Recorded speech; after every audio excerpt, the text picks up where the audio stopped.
On February 7th, NovaSalud once again hosted the Black African American HIV/AIDS Awareness Day. Community leaders, local artists, and a special crowd joined to hear the stories of people living with HIV. The crowd enjoyed food, gifts, and had a wonderful time at NovaSalud. Once again, we want to thank our facilitators, Arturo Hill and Anthony Seymour, for organizing and leading such a wonderful event. Also, we thank our host, Maggie Dennis Lewis, our panelists, Angela Vick Lewis, Rodney McCoy, Strawberry, Hugh Ankra, and Erica Smith. Thank also to our special guest, Nellie Nels.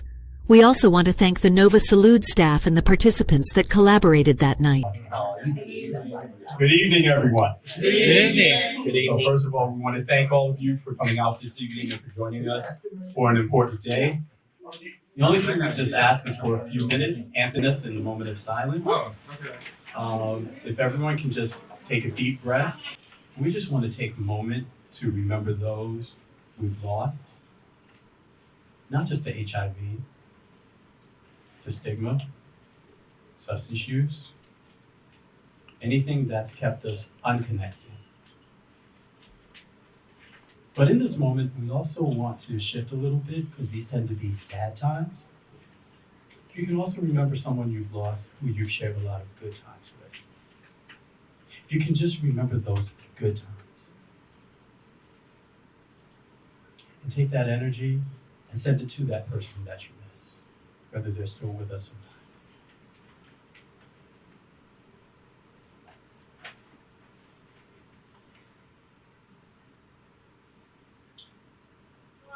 Thank you. HIV/AIDS Awareness Day 2024. So the theme for this year is engage, educate, empower.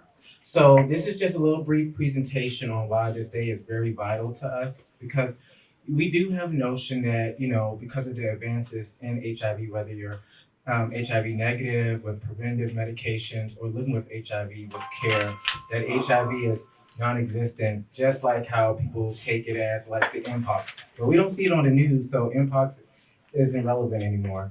It is still very much relevant because there's a lot of silent statistics still going on in our community. So I'll just brief everyone on that.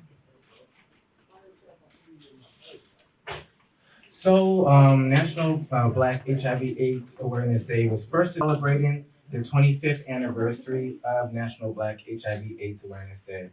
So, yes, we've had a lot of great accomplishments. The HIV numbers in our communities are going down. There's prophylaxis medication. So if someone is exposed to HIV, they can get on impact within 72 hours. The mind of, so right here, my side. So although we only represent 13% of the population, so it says 42.1% of the population. But if you equate people that identify as biracial but are part Black, that gives us about maybe 6 million more, so 46 million of us in America. Yet we make up the most of the cases, especially as of 2019, because every 5 years, a lot of places, especially the CDC, does incident reports every 5 years. So in 2020, African Americans were 7.8 times more likely to be diagnosed with HIV infection compared to white counterparts. Not just white counterparts, Latinx counterparts, Asian counterparts. Also, African American males was 8.1 times more likely to have AIDS rates, which is immune deficiency syndrome, compared to white counterparts. African American females were 15 times more likely to develop AIDS rates as compared to white females. Also, HIV infections for non-Hispanic white males. African American women also was 15.3 times more likely to pass away from HIV-related complications as compared to white female counterparts. So like I said, if we have all this medication to prevent it and to live with it, why are people still passing away from it? It's a lot deeper than just, the medications and everything like that.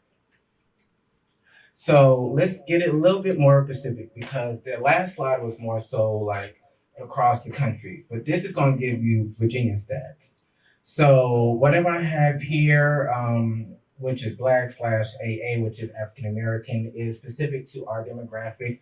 These other two ones are more so combined. but with other ethnic factors.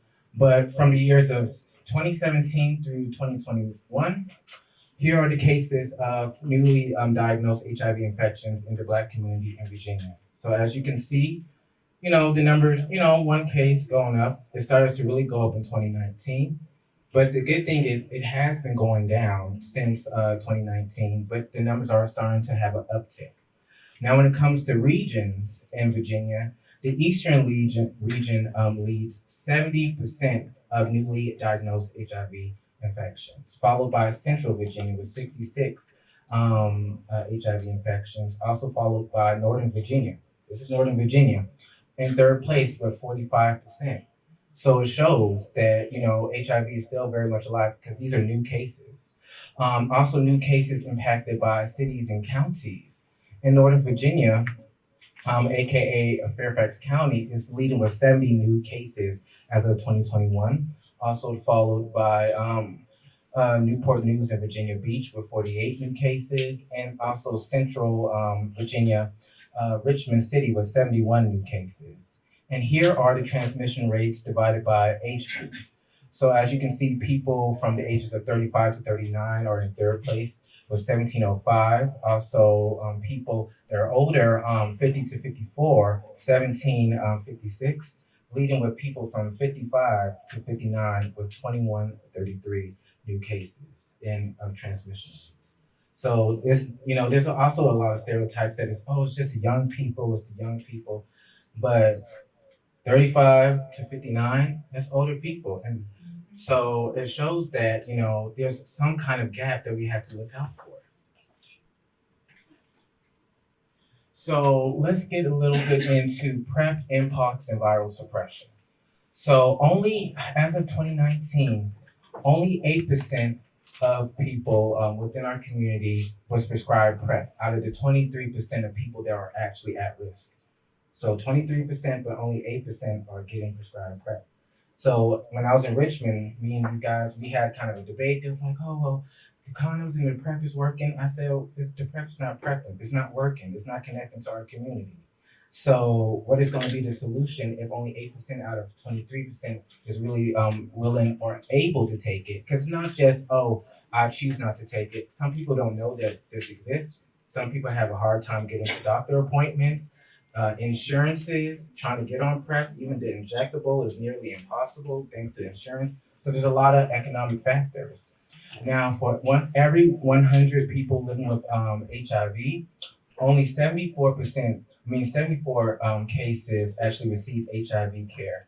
56 was actually retained in care. So out of 100 people diagnosed with HIV, for every 100 people diagnosed with HIV, only 61 of them stayed in care. So that's 40 people that are not in care. And out of that, after that, only 61% were virally suppressed. So forgive me, 56 stayed in care, and only 61 was accounted for actually being virally suppressed. So there's still a huge gap, even with people living with HIV getting the care that they need. And 38% of Mpox cases were from people living with HIV. The majority of the deaths from Mpox, because in general, Mpox, besides, the bumps, the discomfort, staying home, quarantining, you pretty much will have a 90% survival rate.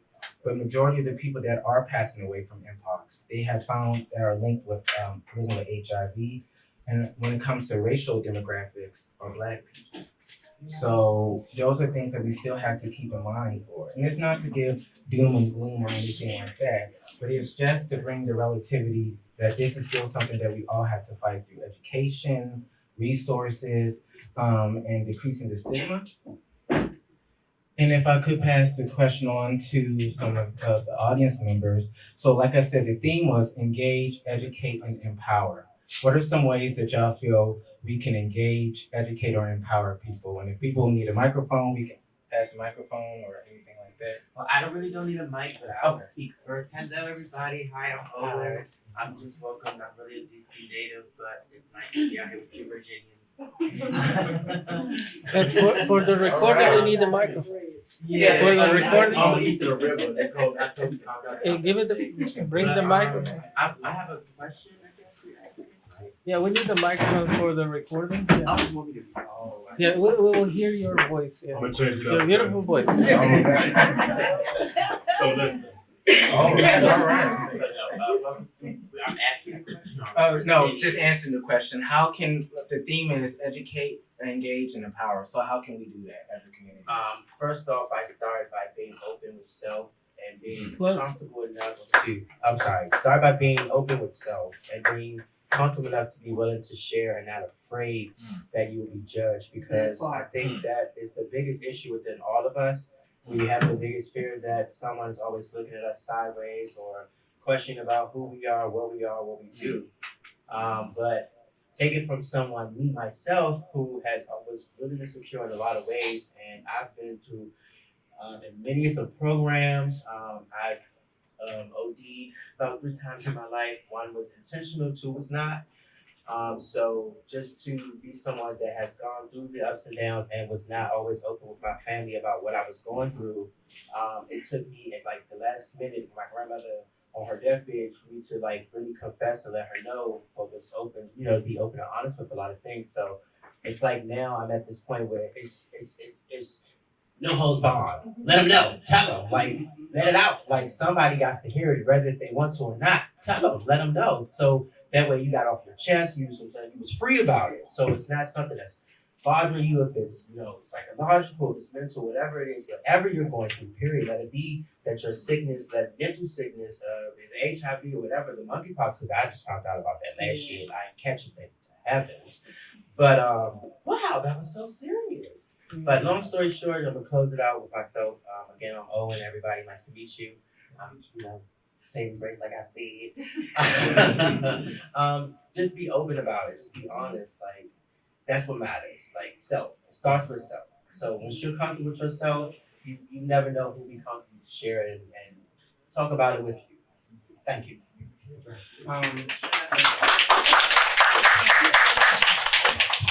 So I want to welcome you all to this wonderful event today. We're going to start our panel, and we have 4 great panelists here today. Rodney McCoy, who has devoted nearly 4 decades to the field of HIV prevention and education. He's a graduate of Oberlin College and has a bachelor's degree in sociology and Black studies.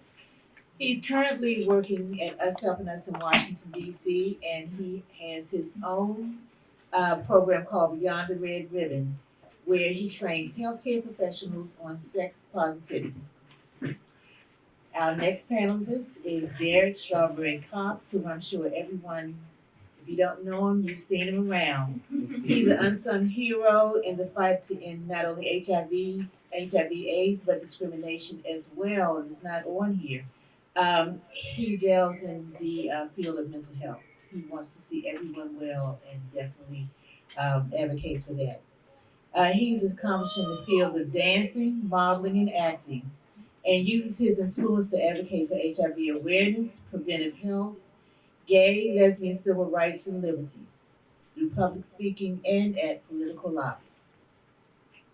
Next, we have Angela Vick, who I've known for quite a while. She has spent over 10 years sharing her story and volunteering with many HIV outreach groups in DC and North Carolina, including Sisters with Sisters, where I serve as the director of the Saving Our Sisters Against HIV/AIDS. She's being led by her faith and has kept herself devoted to the cause of prevention in HIV through her testimony and through her advocacy, both in organizations as well as on Capitol Hill. Erica Smith, not only does she serve her community through her work in the medical field, but as an advocate for HIV awareness through sharing her story. So I'm sure we're going to hear some very good information from our panelists. And let's start with the first question. What is your background around your diagnosis? What led you to getting tested?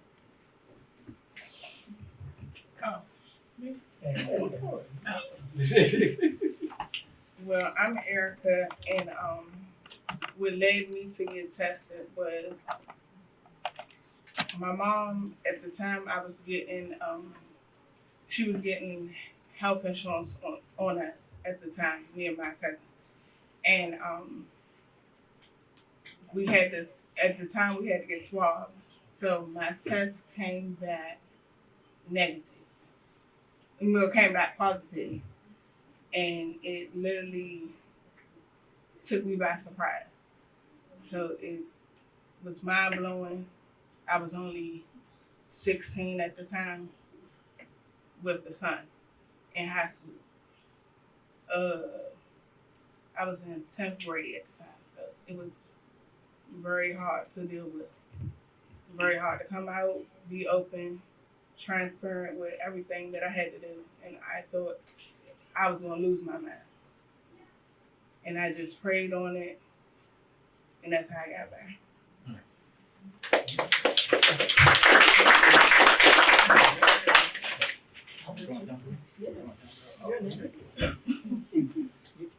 I was like, pass the mic. Stuff with that too. So I got tested because I was not feeling well, and at the time I thought it was just the flu. It was January of 2022. So when I got sick, no one thought anything of it, not even me, because the flu was bad that particular year. I didn't think anything of it. But something that voice inside my head literally said, get tested. And I'm thinking, there's no need for me to get tested. I had been tested 3 months before. And I was only with one person at the time. So I was like, I don't need to get tested. This is the flu. But that voice kept saying, get tested, get tested. So I got tested, and my test initially came back negative. And I also want to put out there that this was in 2002, so the testing was not as accurate and precise as it is today. But having said that, my HIV test came back negative. But what my doctor did was he did what they call a viral load test. In other words, a test that actually measures how much virus you have. The viral load test came back positive. And so what happened was when I eventually told my mother, who is a public health nurse, she recommended that I get tested again, in 3 months, kind of respecting the window period. And then officially my test came back positive. But again, in January was when I first got the diagnosis. So yeah, January 29th, 2002 was when I found out. So that's what led me to get tested, not feeling well.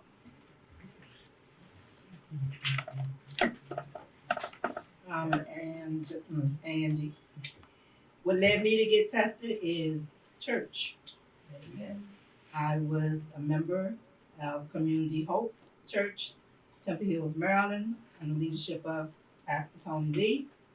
And we had started to do quarterly testing at church. We already were talked about bad because we were go-go church. But we brought souls in, and we brought people in, and I was under leadership in there as well, and many of my 2 sons got tested. So that's why I got tested, following the leadership of my pastor, Pastor Tony Lee. Strawberry here. This story is always funny. So I always normally used to get tested, but I went the day that I actually found out I was positive is when I took my best friend to get tested because she felt like something was wrong with her, so she was scared. So we went to go get tested together. So, but her situation, she just came back. It was just a UTI. So trying to calm her down, keep her calm, and the doctor that told her that, I asked her before she left out the room. I was like, "Well, what about me?" And she was like, "Oh, you positive?" Like she just waved it off at me, like she just figured I already knew I was positive because I was gay. So she just said I was positive and left out the room. So I definitely got her fired. She used to work at Unity Healthcare. She does not anymore. But that was March 11, 2011. And I'm still here today.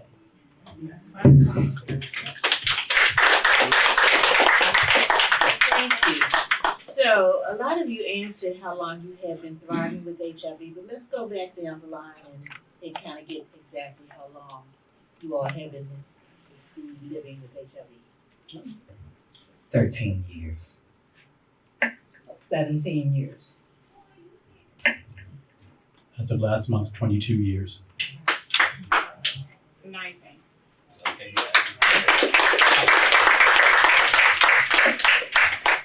Now, I know there have been challenges that you have faced. We had a meeting and we didn't really want to say challenges because it's such a negative word. So we were trying to find other terms to use because, we can't continue to look at HIV as something sad, but something that we need to know about. But we have to kind of look at it as what do we take away being positive? How do we look at that? Can you describe your intersection? How did you overcome these so-called challenges or some of the things that might not have brought joy, but in the end you did find joy? You got the mic? It's pointing her way. She's going this way, right? Nice try. You have 3 mic there. There's another one, yeah. Wait, I'll go next. Maggie, I'm sorry. Ronnie confused me. What were some of the challenges that you faced, but kind of like not looking at them so much as challenges, but kind of trying to find some joy in the situation because HIV is already stigmatized, and don't want to continue to look at it that way. Be mindful of it. Know what you have to do as far as education is concerned, but just how your day to day. How do you deal with things today if some negative? But then, Yeah. well, I really didn't have any challenges because I started off when I found out I was positive. One of my sons was found out too, and as we went and had to go to Johns Hopkins and get the blood work done, he came out negative, but I came out positive. But prior to that, and the reason why after I found out, it didn't really bother me because I made a vow to God. And I was like, look, I done did it all, been through everything. He was getting ready to go to college. He was football job, 2007, and I bargained with him. But then I made a vow, and I told him, God, if you bring Rakeem back negative, I would go to North Carolina Central, where he was going to school at. I would educate myself. I would learn everything I can. I would join as many groups and everything. Started off, my first one was Switzerland and PWN. And when I got in North Carolina, 2014, I joined Project Safe, and that's at NCCU. They had an organization called Project Safe, and I started speaking there, and I have not stopped. And a lot of doors have opened. I've done a lot of things that's not even worth mentioning because as long as he knows, that's all that matters. So I just continue to teach one, and it's up to you to listen. I don't beg nobody to listen. I'm just glad that my family is here. I thank y'all, man. I really appreciate y'all for being here. This is the first time they've heard me. Everybody else, I've been here, speaking in everybody. But it means a lot when your family is here. I'm going to speak with you too, because I want to come to your school. Oh, no, you can definitely come. Hey, baby. Actually, I'm sorry, are we allowed to ask questions? So we just recently came out of the pandemic, and I know HIV attacks your immune system. So how did y'all feel during the pandemic, especially at first when folks weren't taking it serious? Because it is an autoimmune disease, and COVID was very detrimental to people who had diabetes, people who had autoimmune diseases. So how did you feel? I'm a diabetic. It didn't. I sweetheart, the life I've lived, I'm glad to be here. So that right there is just a stepping stone. You feel me?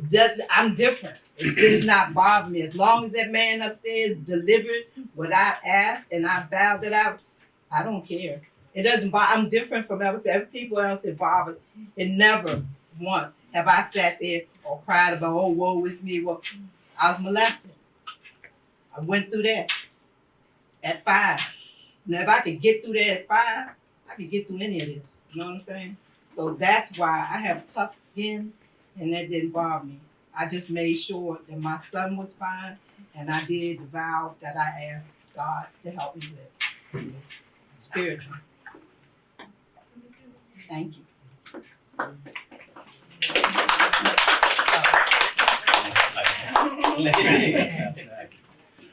Actually, I'm glad you asked that question because in terms of challenges, at the beginning of my diagnosis, my biggest challenge was fear.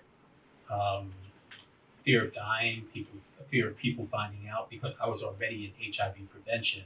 I was already doing the work when I got infected.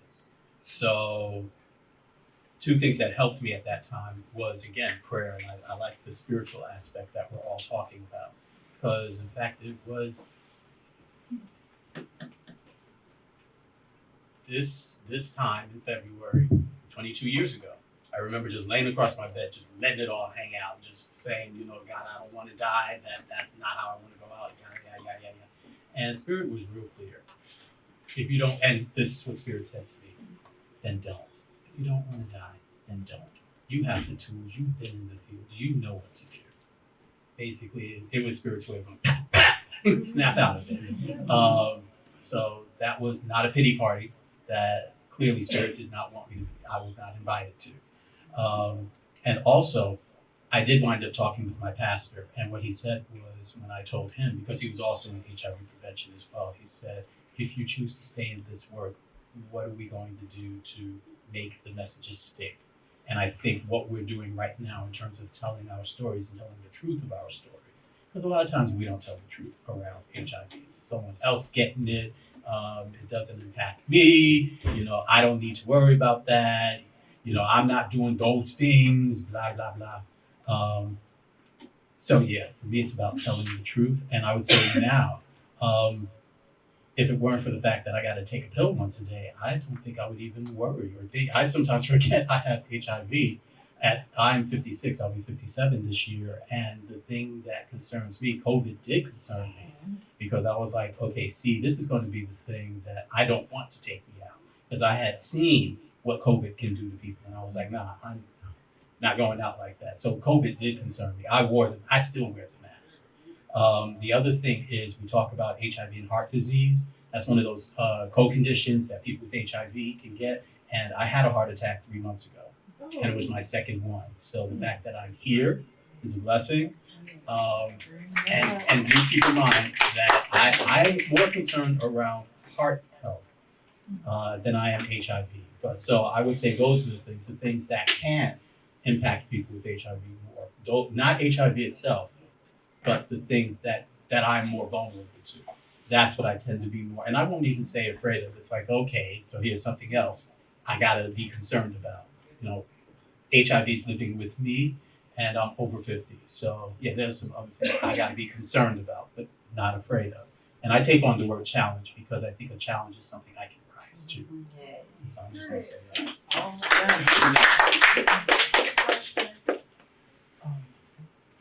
Sure. Simple, that I'm here with you here. I've been dating him for the last 4 years, but what I wanted to ask you guys, what is your previous or present relationship status? Finding love, like how you did. What's our relationship status? I got a man. I got one too. I got married off with a man. Yeah. I dated another man. But this one is, but yeah, that's funny you should ask because at first dating, I was like, nah, ain't nobody gonna want it. But then I was like, it was my childhood sweetheart, and I told him, he's like, I don't care. I don't care. But then I got married. I'm married now for. What you say? Confirm it. I guess 10 years. I don't know.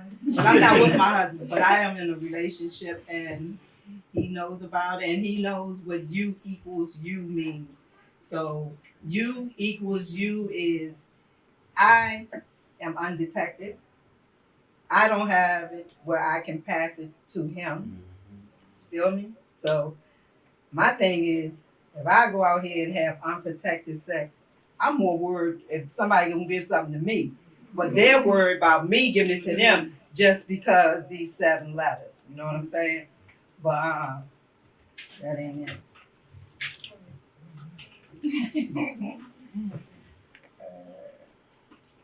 I say in 2006, that's when I found out. And to push time forward, 2015, I gave birth to my daughter. And she's about to be 9. My God, doing And it took me through challenges where though I had a boy, my son. And it took me to the phase where though I had to accept telling my family, my dad, rest of stuff. And it took my family a while to actually grasp that you can't get it. Or my aunt, she's in heaven, but they didn't really know the education part of it. And like when I would go over her house, it was like she would throw this away or something that I used away, and yet I was like, I couldn't grasp it because I was like, okay, I'm not fully educated on it, so how can I teach her or teach my family in general? So as my coworker especially, which is Angie Nee, she introduced us together. Then I actually came out and actually shared my story through social media. And I didn't realize that I was going to get so much love and affection from people I went to high school with, elementary school with, just in my community and everything. It took me a while to like say that I can accept it of dating somebody. I said at one point when I was younger, I wasn't dating nobody that had AIDS or HIV. And then when it actually hit me, it was like, how can you say that and yet you got it? Who gonna date you? Who gonna be real with you? And every man that I dated, it was like it was a challenging time to actually explain it, sit down and keep repeating the same thing over and over again. It got tiresome to the point where I said, I don't want to date anymore. I got tired and I was like, I don't want to date, I don't want to live.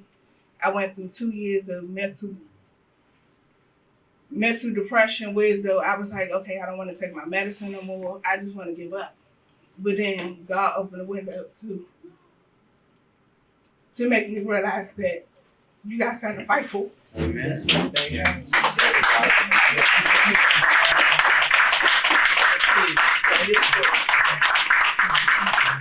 On May 7th, I'll be 38. I found out the day before my birthday. And I was like, how can I get through this? How can I have my party? How can I let my family and friends do it? So every year I would be like, I don't want to do anything for my birthday. I would shut down. And I'd be like, it's my anniversary the day before my birthday. How can I do it? But my sisters and them,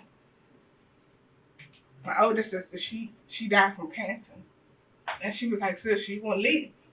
You live for me, you live for the family. And I have so much support. It's just outrageous. But I thank God for letting me live 19 years to survive.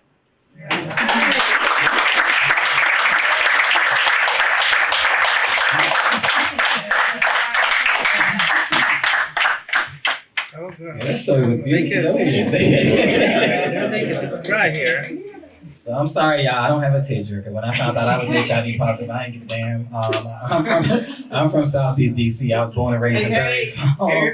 So I grew up in Berry Falls. My biggest challenge was owning and understanding my own damn identity. So I've been shot, I've been stabbed, I've been kidnapped for a week and 3 days. So becoming positive, I was like, okay, so what?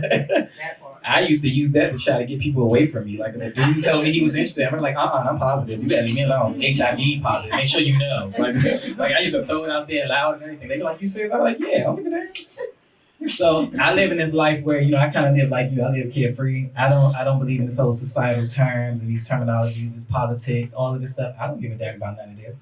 I have my own religion. I have my own Christianity. I make up my own rules to my own world. I am not complicated with anything that this world chooses to continue to throw at us as individuals. I'm not gay. I'm gay because you say I'm gay. That's a box you put me in. Your comfort don't got nothing to do with me. That's right. So once I started going out to actually, going to support groups, because I went to support groups for other people because, I wanted to go and support them. That was like my first time ever actually getting like a negative behavior from HIV. Like I had people who were positive telling me they didn't like me because I was too happy about being positive. So that was like my only bad experience with it, which was too funny. Outside of that, no one else cared that I was positive because I guess I didn't care, so they didn't care. But anytime there was like any ill-mannered or misinformed information going around, I definitely stepped in it because I'm very nosy. It's the Black in me, and I own that very well. So if you say anything I don't agree with, whether you're talking to me or not, I'm going to help you correct yourself. And even show you the information if I have to, because that's just the type of person I am. I don't really care about y'all comfort or your identity crisis. If you're spreading something to community members and I don't appreciate it, I'm going to step in there. Now, I'm not a fighter, but I'm a lover and a fighter, So, not that I try to use that to, but, I feel like as, people, we tend to put ourselves in boxes. I understand a lot of us, like she said, my whole thing is the mental because us as black community, like we have so much stigma within ourselves that we even put on ourselves because yes, our life is very hard and everything and everybody is against us. And if you are anything other than white, baby, you Black. I'm sorry, okay? So there's no us, there's us. Yes, you in this. Yes, you in with us. I'm brown. Yeah, baby, you brown or black, you still with us. You ain't getting away, Poppy. I'm sorry. But I say this just to say that once you understand and you own who you are as an individual, it shouldn't matter what anybody else have to say with you or about you. Because no one else controls your life and they can't dictate who you are or what you do from day to day. Whether it's at work, whether it's family, whether it's friends. You are your own individual person. Like she said with these words, like challenge, the word challenge should not be a negative word. For you to be selfish or stingy, that is not a negative thing. And there's nothing wrong with that because you were born alone, you're going to die alone. Even if you by yourself or with a bunch of friends, this is your life, your legacy. And I think we definitely forgot about that. And we forgot the humanity within just living life in general. So I speak on people when you're sick, you shouldn't be going to work. Fuck that job. Your health comes first. If your kids are sick, don't send them to school. No. Fuck that job. Your health comes first. Your kids come first. That money will come. It will be there. Damn them bills. We didn't create rent. We didn't create these laws. We damn sure ain't created to pay it every month. We shouldn't even have to struggle to live that we're doing now. Fruit and water is free and we paying for it. It's crazy, these times that we're living in. But the part that I talk about, especially with mental health, that I feel like we forgot about that, especially as a community. Like the Million Man March just passed, and I don't even know if I ain't seen none of y'all there, but I ain't gonna hold y'all accountable. But the Million Man March passed, the Woman March passed. There's a lot of things that passed and no one was there. Last year was the emptiest parades I've seen for the longest. But I definitely understand why, because of everything that has happened and still continue to happen. But HIV should definitely not be the same thing that's still taking us out, because it's been around for a very long time. And I'm going to be honest with you.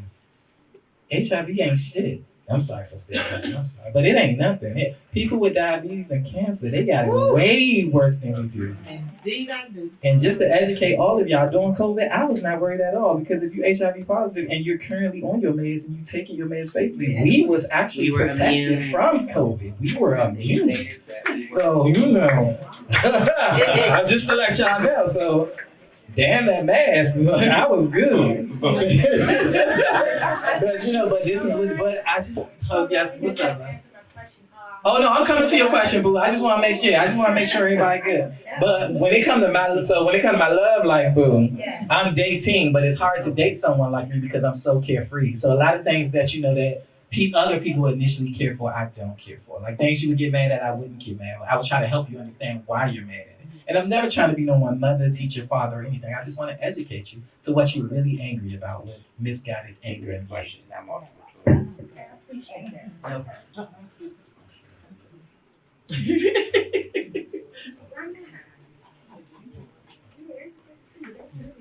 Thank you very much, Strawberry, and I especially like that part about community. We have a Yeah, couple more really. questions. Let's talk about schools and sex education. Do you all feel that there should be HIV awareness and sexual education in our public school system? Yes. Yes. I definitely agree that they should put it back in the schools. The fact that they took sexual education out of school was crazy to me. The fact that they took budgeting out of school, home Prayer. economics, prayer, religion, like the fact that they took so much stuff out of school to prep us or prep the kids or for the new generation just to get ready for life. The fact that they took it out of school was real crazy to me. And then the fact that we even went to school boards about it and that they had to put it back in school is even more crazy to me. But you know, that falls back on holding our congressmen and women accountable for, you know, whatever state or city that we live in. No, because I don't want to say the wrong things. So of course, my answer is yes. You mentioned in my bio that I do a program called Beyond the Red Ribbon. The focus is on sex positivity, and that's because even with HIV living with me and accessing healthcare, you know, people don't, providers, doctors, nurses, you know, don't want to talk about PrEP, don't want to talk about DoxyPep. When I was recovering from my heart attack in the hospital, my partner, to answer your question, yeah, I'm in a relationship 1.5 years. So he came down from New York to be with me. So he was literally, the day I was getting discharged, he's in the bed with me. Not in that sense, but you know, he's holding me, comforting me because I was scared. So we're getting discharged, and so, you know, it's obvious we're a couple. And so we're like, so what can we do to still have fun as a couple, but still not kill me in the process? And the discharge nurse, you know, there's a saying in my family from Alabama, bless your heart. Bless his heart. He could not answer the question. He turned red. He was redder than your pocketbook right there. You know, and I'm like, we're all grown, and in this case, we're all grown men. You can't talk to me and my partner about sex. You can't talk with anybody. And I realized, because there was another couple, a straight couple, next to me. Again, he had a similar issue, and he was with his wife. No one talked about, okay, how can we still have sex and still have, you know, and still be protected and still be careful with it. No one was asking. We were the only ones asking the question.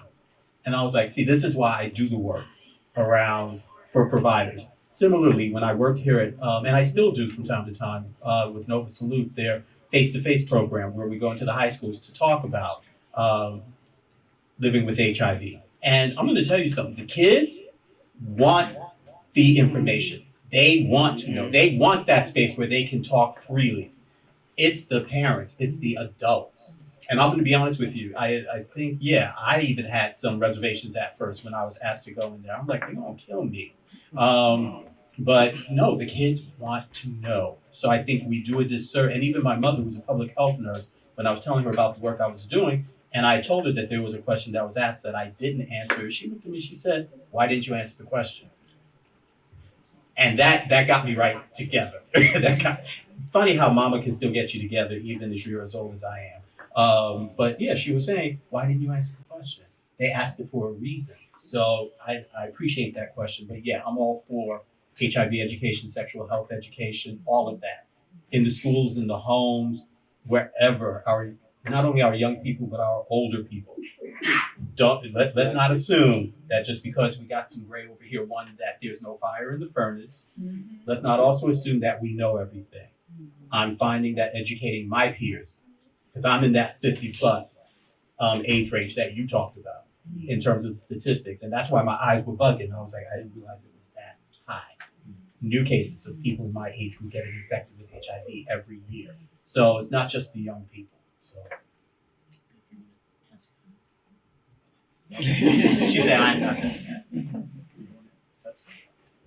I forgot. I'm Okay. sorry. I forgot. Well, that's it for me. Thank you. Oh, it was more sex education in the school. I don't know, but we need to do it in the nursing homes where the senior citizens at. I'm like 62, going to be 63, and I affiliate with a lot of senior citizens as myself in Durham, North Carolina, and you would be surprised how many senior citizens are living with HIV, and more surprised that they haven't shared with their families. So I'm all for that senior citizen homes as well.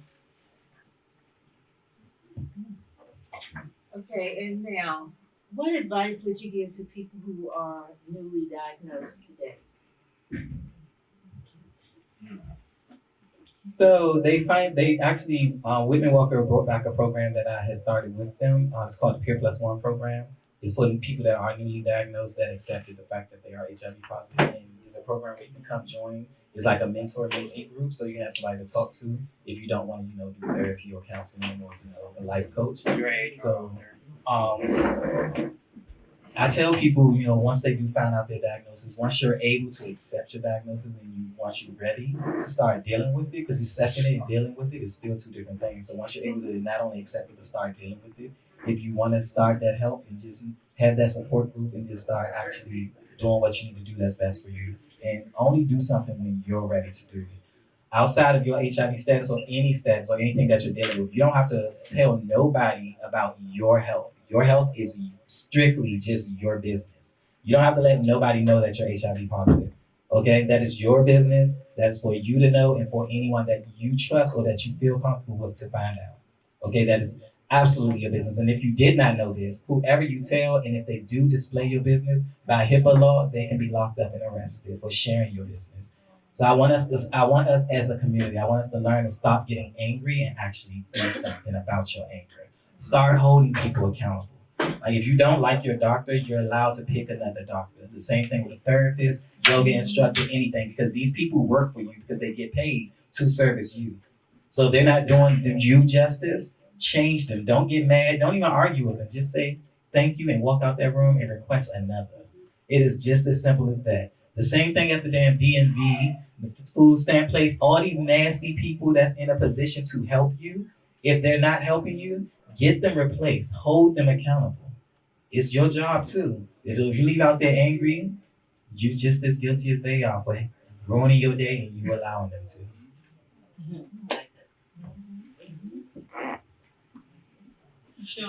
I'm sorry, I'm just middle aged. What was it? I swear on everything. What advice would you give to someone newly diagnosed? Educate yourself. Educate yourself for yourself, nobody else, because you're the one that's going to be living with it and going through it. And don't be scared. Just educate yourself. That's the best. That's all I would say. Just educate yourself and facts, not what you heard 30 years ago from back in Poe's time, but just educate yourself and get into those meetings when you're ready. And don't look at it as you're gonna die, because HIV is not what you die from. You die from the complications.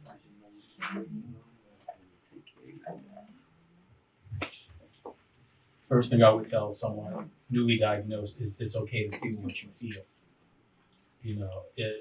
I remember twice in the past 2 years I've had to give someone that diagnosis. And the feeling of shock, the feeling of fear, the feeling of crying.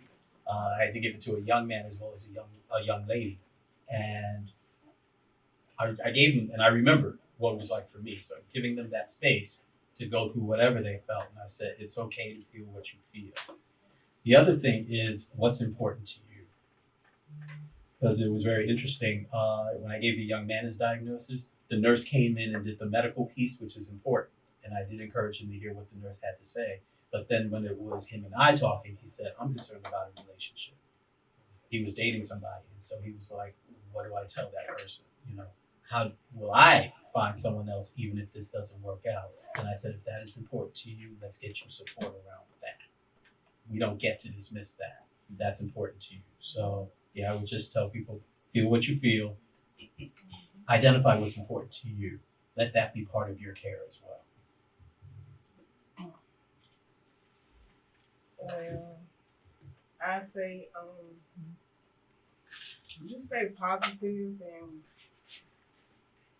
thank God that you can get through anything. And don't be afraid if you do get pregnant or have a relationship with anybody.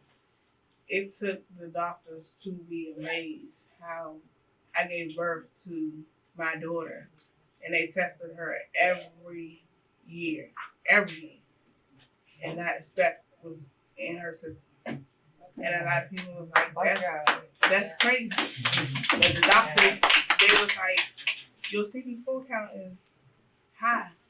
How can you carry a full baby? And I said, it's easy. It's by faith. That's all I can say.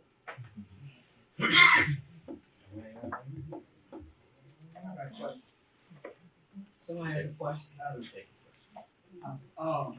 You think that HIV could become hereditary? Like she had a baby, it might skip her.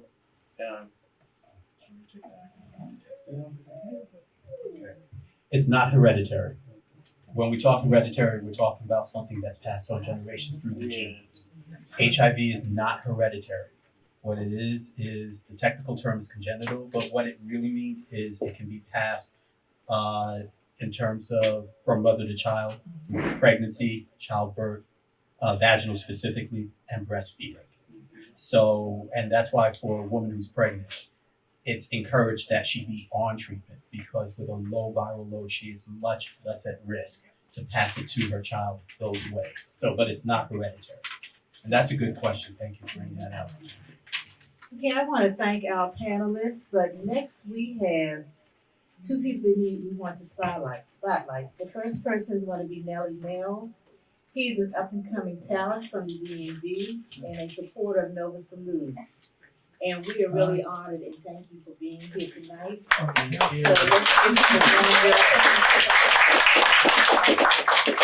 For inviting me out, first and foremost.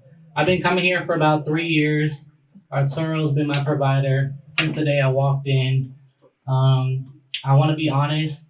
A few years ago, I was very ignorant and uneducated when it came to HIV and AIDS. And it took for me to date somebody who had HIV for me to be more educated.